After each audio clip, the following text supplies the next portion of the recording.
बहुत सारे पेशेंट्स कभी कभार ऐसा होता है कि हमारे पास जब आते हैं तो वो खुद की ट्रीटमेंट करके आते हैं, चाहे वो गूगल पढ़ ले या चैट जीपीटी आजकल नई चीज आई है, उसको पढ़ के वो अपने सिम्टम को डाल करके उस पर जो भी मेडिसिन आते हैं उसको वो खा करके हमारे पास आते हैं। और ये जब आते हैं तो ये स्थिति रहती है इन पेशेंट्स की कि वो बड़े डिप्रेशन स्टेट में रहते हैं। वो ये बोलते हैं कि सर हमने तो इतना खर्च भी कर दिया, फायदा भी नहीं हुआ और हार्म ही हो गया, तो अब क्या करें।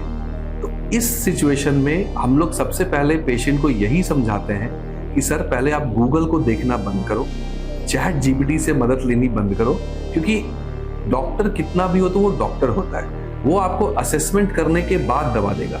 चैट जीपीटी या गूगल आपको असेसमेंट करके तो दवा नहीं दे रहा है। आप किसी पेशेंट को टच कर नहीं रहे हो और आप बता दे रहे हो कि उनकी डायग्नोसिस क्या है, ऐसे तो होता नहीं है।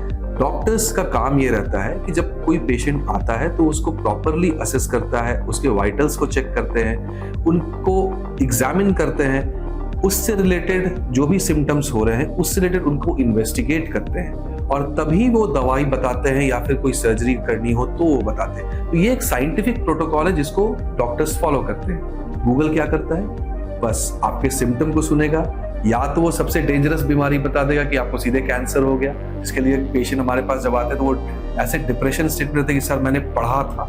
वो पढ़ने से नहीं होता है, और आधी अधूरी जानकारी तो और भी खतरनाक होती है। इसलिए अगर कोई भी दिक्कत हो, किसी भी तरह की कोई बीमारी हो, एक बार डॉक्टर से कंसल्ट जरूर करें।